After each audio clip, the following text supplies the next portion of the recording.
Welcome back. Today we're taking a look at a new charger from EFEST. This is the iMate R4. Alright, so today we're going to take a look at this new charger. This is the EFEST R4 charger. We're doing it on my recording table, but my battery charging area where I keep my chargers and my batteries. This uses a Type-C connector.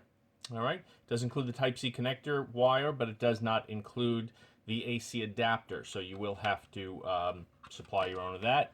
I'm using a charger, as you can see a picture of right there.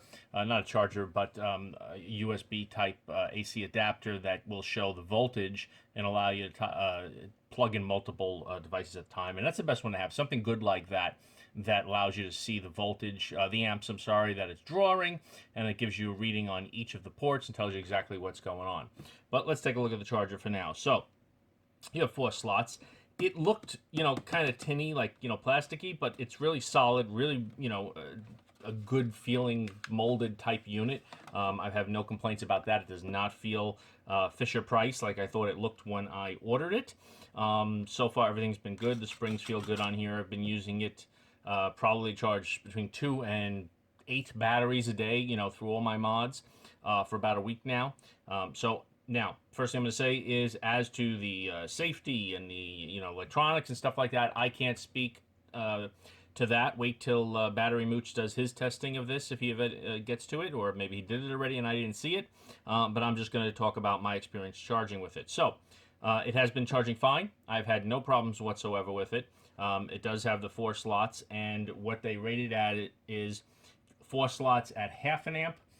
You can do, I think, was it 4 slots at 1 amp, and then 2 amps for 2 batteries, and then you go down to, it says you can do 3 amps, but I haven't been able to get it to say 3 amps. I'm not sure the details about how it decides when it allows you to use 3 amps, but from everything I know about batteries, also speaking to Battery Mooch and asking him directly, I never would use 3 amps to charge my 18650, 2700s, and 21700s. I wouldn't even use 2 amps. 1 amp is the most I would use for that. My understanding is, the faster you're pushing that power into the battery, the worse it is for the battery in terms of how many charges it'll take and how long they will last. 0.5 is great, but of course that takes a lot longer. 1 amp is what I usually use to charge my batteries. So let's go ahead and pop in a couple of batteries. It's always positive side up, and when you pop them in, you will see it start reading and going to charge them. These are batteries that need a charge. We're at 0.5 amps across the board. If we press the button once, we jump to 1 amp. All right, and that's the way I would use it. If you press it again, it knows you got 2 batteries in there. You can't go to 2 amps, apparently, and it's going to just jump around. I'm going to grab 2 other batteries that probably have a charge on them, but let's pop in 2 more batteries. There's a couple of more VT5As, and now you can't toggle it. You'll be at 0.5 amps, and that's as much as you can go. All right, go ahead and pop them out. It is pretty easy to get them in and out. Nice tension on the springs as well. Now, if we pop it out and just leave 1 battery,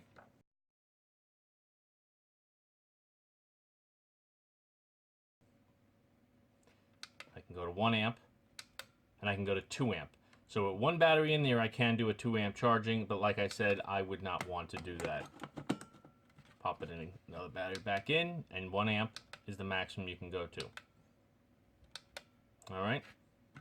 Also, when you pop it out, it has reverse protection, of course. If I put a battery in upside down, you will get an error flashing, and it tells you on which slot the error is in case you plugged in multiple batteries.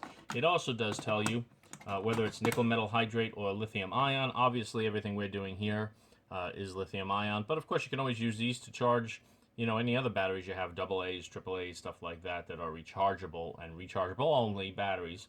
I don't ever put regular alkaline type batteries in here, or you might have a problem.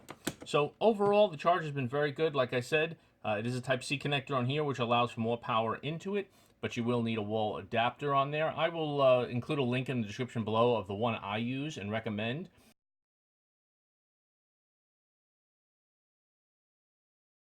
Just because it handles more ampage, and you can actually plug into 8 USB plugs into it at one time. And as of right now, I have 6 in there, so I really give it a good workout, and it does a great job. There you go. That is the EFEST iMate R4 charger. By the way, I don't know if I said it, but it only goes for about 25 bucks. And I think that is a great price for something that seems to me to have been working very well so far. So thanks again for watching, and I'll see you next time.